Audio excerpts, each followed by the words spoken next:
Ustedes eligieron que empecemos con el tema de un grupo de presos que son inocentes, ellos se reconocen inocentes, están todos en prisión preventiva, es decir, no han sido juzgados, no tienen fecha de juicio todavía, algunos de ellos tendrán, me imagino, pero en general son personas que no han sido juzgadas, por tanto, no han sido condenadas y ellos saben y se identifican como personas inocentes, saben que no deberían estar ahí.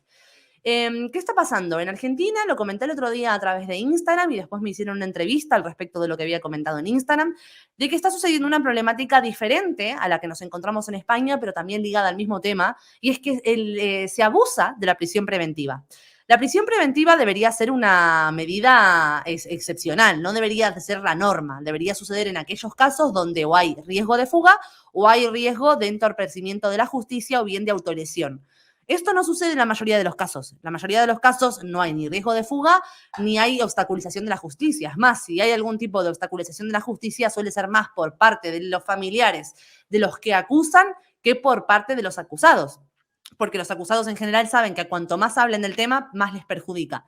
Entonces, y tengamos en cuenta que Argentina es un país latinoamericano, es un país donde hay mucha pobreza, donde muchas personas no tienen los medios financieros suficientes como para contratar un abogado particular, como para siquiera pensar en que puedan llegar a pagarse una fuga. Es imposible. A lo mejor si vos me decís que están imputando a alguien que es súper famoso, súper millonario, que tiene medios, que lo que sea, te entiendo que haya una prisión preventiva porque hay riesgo de fuga. Pero en estos casos no hay en la gran mayoría de ellos. Bien, este grupo de presos que están en una cárcel donde se autoriza, y me pidieron que por favor deje claro esto porque no quieren trasladar la idea de que ellos están utilizando dispositivos móviles que no tienen permitidos utilizar.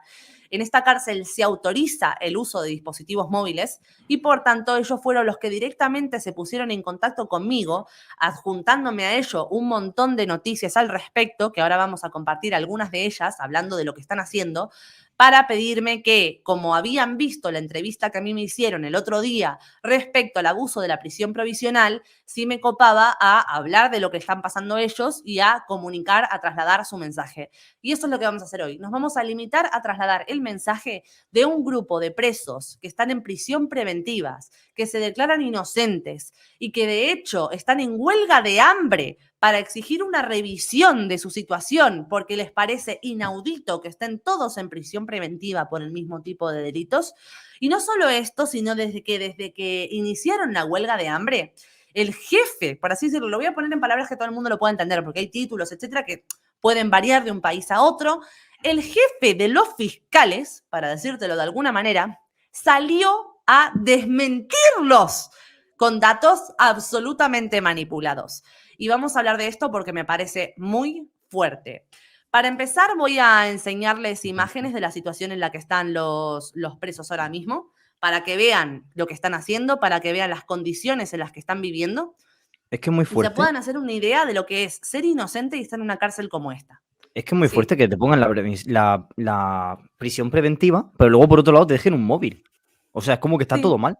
Tú imagínate un delincuente ahí dentro que pueda tener contacto con gente Que ahí de hay fuera, de una delincuentes mafia. reales, claro. Claro. Eso lo van a estar pasando pipa, pasándole cosas a la mafia, a otros delincuentes, a quien les dé la gana. Y los inocentes allí muertos del asco. No tiene sentido. Pero es No que tiene ninguno, sentido. ¿eh? Los presos que están haciendo esta huelga de hambre me envían las siguientes imágenes. ¿Bien? No hay Dios. Estos son ellos en la cárcel con el cartel que hicieron, donde se ve que dice estamos en huelga de hambre y aún sin respuesta. Son del pabellón 1A, me parece que si no mal recuerdo. Segunda imagen. En esta situación están los presos. Son todos estos, ¿sí?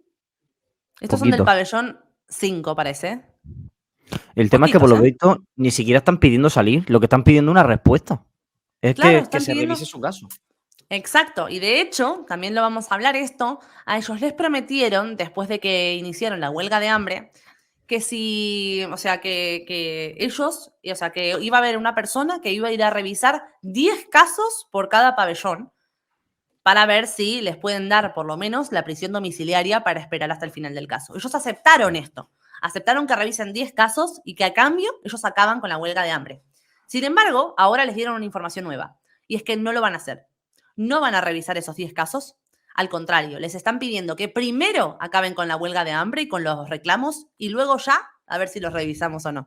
Ya sabemos cómo funciona esto.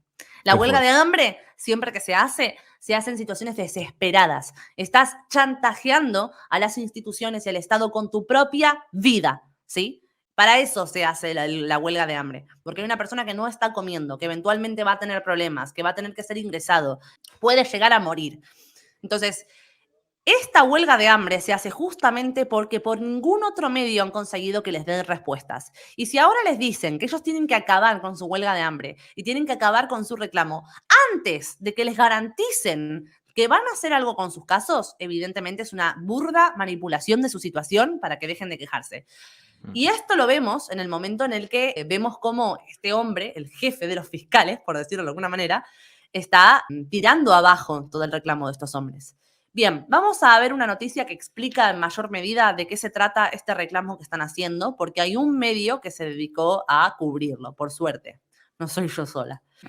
Bien, presos por causas de violencia de género realizan huelga de hambre en las cárceles mendocinas. Bien, esto es un error, ¿vale? Porque, y esto me lo dijeron ellos mismos y me lo corrigieron ellos mismos, ninguno de los que están realizando la huelga de hambre están presos por violencia de género, sino por abusos sexuales, no de violencia de género. Y este detalle es relevante porque a esto es a lo que se va a agarrar este hombre, el jefe de los fiscales, para desmentir, manipulando los datos, la información que dan los presos. Los reclusos apuntan a la resolución de las causas judiciales y reclaman que la justicia no averigua en profundidad cuando se trata de género. Exacto. Centenares de presos mendocinos detenidos por causa de violencia de género realizan hace una semana una huelga de hambre en las cárceles de San Felipe y Boulogne-sur-Mer. Le reclaman al Ministerio Público Fiscal que por simples relatos de las denunciantes están tras las rejas y que la justicia de Mendoza no averigua en profundidad cuando se trata de violencia de género. Fuentes le precisaron a MDZ que los reclamos no son puntualmente contra el servicio penitenciario, sino contra las autoridades judiciales de la provincia. Los reclusos responsabilizan a Alejandro Goulet, procurador general de Mendoza, este hombre del que hablamos, de ejercer un criterio precario a la hora de ejercer su cargo y apuntan a la resolución de las causas judiciales y la situación sobre las denominadas condenas cortas. Esto también lo vamos a hablar ahora. La medida lleva una semana y comenzó en los penales de Boulogne-sur-Mer y San Felipe y en las próximas horas se estaría sumando también al más fuerte, le contaron a este diario. Son una serie de cárceles cuyos inocentes en prisión preventiva se están organizando para hacer esta huelga de hambre. Estamos decididos a morir de pie en este atentado contra los derechos humanos y los principios constitucionales que pareciera que cuando se trata de perspectiva de género, por más de que el hecho no haya existido o no existan pruebas contundentes, si lo dijo una mujer, estás en graves problemas, precisa el comunicado que hicieron trascender. Otro escrito de los reclusos precisa que nuestra situación se da a partir de falsas denuncias, simples relatos de las denunciantes, sin ninguna prueba o evidencia de los mismos, y directamente te meten preso. En esto hay complicidad de jueces y fiscales que hacen sus gestiones malintencionadamente. Estamos en huelga... Uy, se me fue. Estamos en huelga de hambre desde el sábado pasado y seguiremos así hasta que se nos dé una respuesta favorable a nuestro reclamo. Te dan condenas con un relato creíble, algo que no pasa en ninguna parte del país, y me arriesgo a decir a nivel global. Bueno, no, a nivel global lamentablemente sí, pero no en otras partes del país. Fuentes penitenciarias indicaron que desde distintas áreas están haciendo controles y un relevamiento diario de la situación de las personas privadas de la libertad que están con esta medida. Actualmente tenemos a 322 personas bajo esta medida, distribuidos 170 en el pabellón 5 de Boulogne-sur-Mer y 152 en San Felipe, todos con causas por violencia de género, por causas de abusos sexuales, no de violencia de género. Pero bueno. ¿Qué es lo que reclaman los chicos? Bueno, reclaman precisamente esto. Reclaman, por un lado, que se revisan sus causas.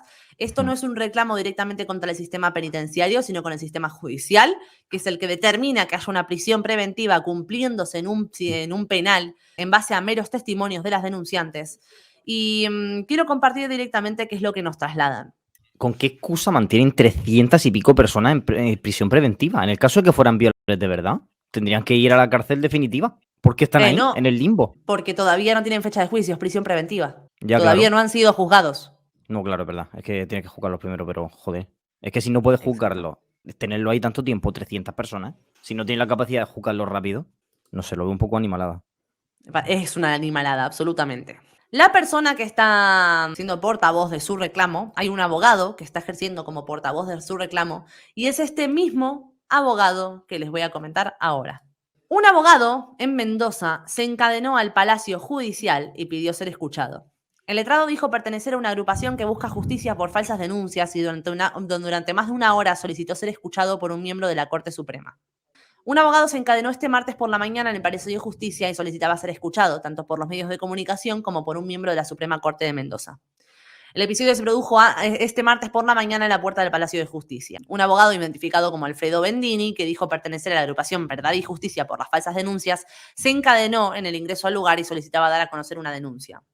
Según fuentes policiales que dialogaron con MDZ, es el mismo medio que recogió lo anterior, el abogado indicó que estaba en contra de las leyes del feminismo que criminalizan al hombre. Por este motivo y durante más de una hora, el sujeto pidió la presencia de los medios de comunicación y de algún miembro de la Suprema Corte para ser escuchado.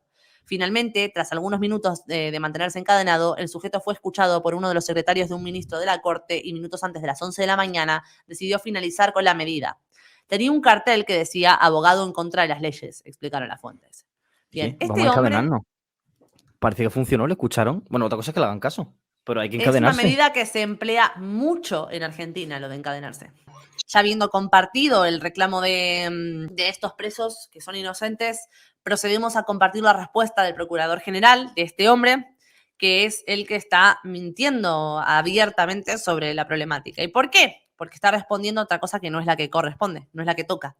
Y esto la mayoría de las personas no se dan cuenta, porque los chicos hablan de causas de género, y el abuso sexual es una causa de género. Lo que pasa es que ellos escuchan causa de género y asumen violencia de género, y así es como lo va a entender la mayor parte de la población. Y a eso se agarra este hombre para desmentirlos.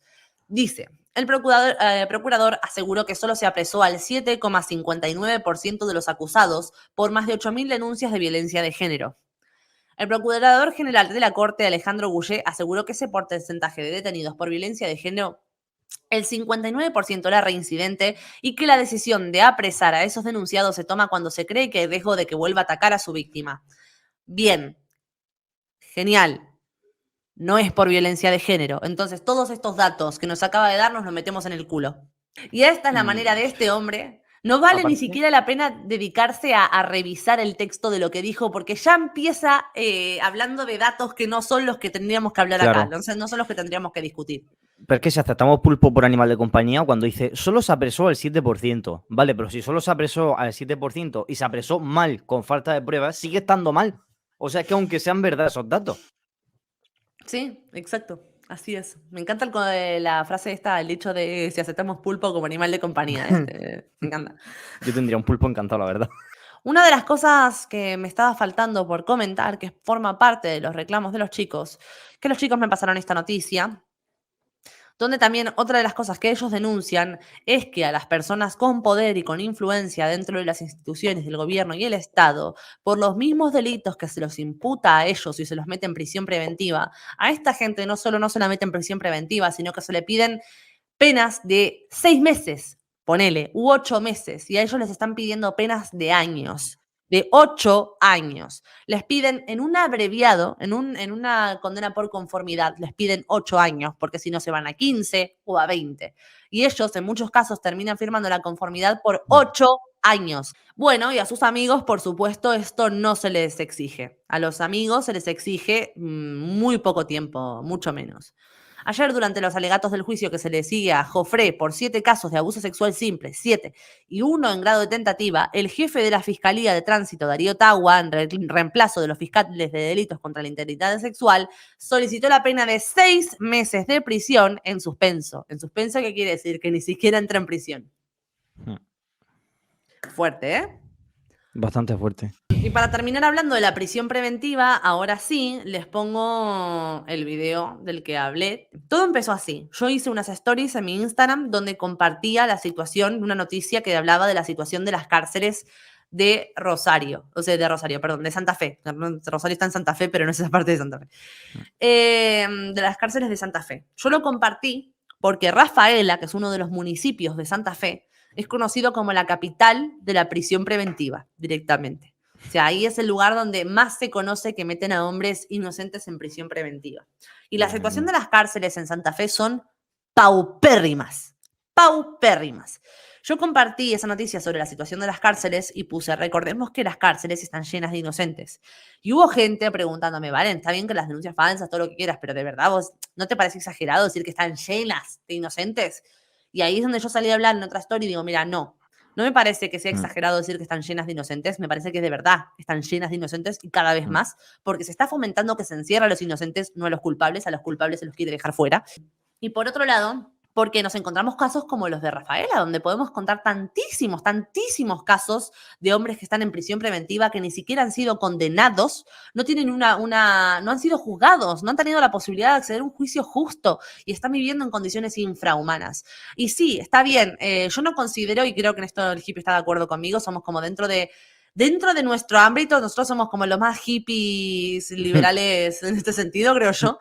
Porque yo no creo que incluso un delincuente tenga que vivir en condiciones infrahumanas. O sea, yo no considero que poner a alguien a vivir en condiciones infrahumanas pueda ayudar a mejorar en ningún caso nada de esa situación. Al contrario, añadirle condiciones infrahumanas a una situación que ya de por sí es una mierda, créeme que en general no tiende a ayudar.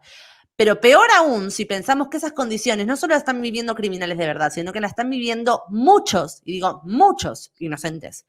En base a esto se puso en contacto conmigo un medio de comunicación que se dedica que es específicamente de Rafaela. Y me pidieron que hable de esto que yo había comentado en mis stories, porque se ve que la periodista que es presentadora de este programa en televisión, ve mis stories y escuchó lo que yo había dicho y me invitó a hablar al respecto de ello. Les comparto este pequeño fragmento donde expliqué en el medio de comunicación. Y esto fue lo que vieron los chicos, que luego los invitó a contactarse conmigo. Para cerrarlo, ¿no? Y hacer como el circulito. Rafaela es conocida como la capital de la prisión preventiva. En estos casos donde ocurre una acusación espuria, ya sea de abusos sexuales o de maltrato o de violencia en la pareja, por ejemplo, donde las personas son acusadas y automáticamente ingresadas en prisión preventiva. Y recordemos que la prisión preventiva tiene que ser una medida excepcional, no puede ser la norma. No podemos privar a las personas de su libertad antes de que hayan sido juzgadas. Primero se tiene que presentar un juicio justo, eso forma parte de los derechos humanos básicos de la Declaración Internacional de los Derechos Humanos, forma parte de casi cualquier constitución y por supuesto también forma parte de nuestro Código Procesal. Tiene que haber solo 2 motivos por los que se puede dictar prisión preventiva y esos motivos son riesgo de fuga u obstaculización de la justicia. Me he dado cuenta de que Rafael... Pues eso. Y para cerrar el tema, y esto así hacemos un circulito de cómo empezó y cómo terminó y cómo volvió a empezar. En mi mente tenía como 10 personas en mente, ¿sabes? Pero no 300, ¿sabes? 300 personas. 300 personas divididas en 3 penales diferentes, sí. Mira, imagínate que de verdad fueran personas con riesgo de fuga, con obstaculización de la justicia. Por lo menos hasta que no se haga un juicio, no puedes meterlo en algún sitio que sea un poquito más amable, no en una cárcel de mierda. Por lo menos, porque no sabes si esa persona es inocente o no. Meterlo en un sitio con algo de dignidad. Con eso terminamos la sección, porque les quiero mostrar en dónde están los presos, ¿vale? ¿Cómo es una prisión en la que están? Esta Madre gente mía, que estás viendo podrían ser tu padre, tu hermano, tu marido. Me parece terrible. Empecemos a empatizar. No son números, son personas. Podemos tener, ya no ni siquiera te digo inocentes. Inocentes por supuesto que no, pero podemos tener alguna persona viviendo en estas condiciones. Luego vemos lo que se destina en presupuesto, lo que destina Argentina en presupuesto a las prisiones. Y debería dar para, o sea, me lo pongo a gestionar yo, que no soy administrativa ni nada, y te juro que hago muchísimo más con ese dinero. Esto se lo están embolsillando todas las personas que son responsables de poner en condiciones dignas las prisiones. Se los están quedando en sus bolsillos. Porque este dinero, este presupuesto no está llegando a las cárceles para que estas personas vivan en condiciones dignas. No te digo que tengan todos los lujos, no te digo que sea una cárcel como las que hay en España, no. Que vivan en condiciones mínimas de dignidad. Claro. Aparte es que la gente piensa que a base de que vivan en sitios de mierda los van a disuadir de delitos, pero la realidad es que no, porque cuando una persona comete un delito o lo hace sin pensar o piensa que no lo van a pillar. Entonces no los disuaden y al final lo único que consigue es que salgan peor de lo que han entrado, porque luego encima lo sueltan. Que salgan resentidos con la sociedad, enfermos de la cabeza, con ganas de vengarse. Al contrario. Claro. Es todo lo contrario. Qué fuerte esto me parece, de verdad. Me parece horroroso.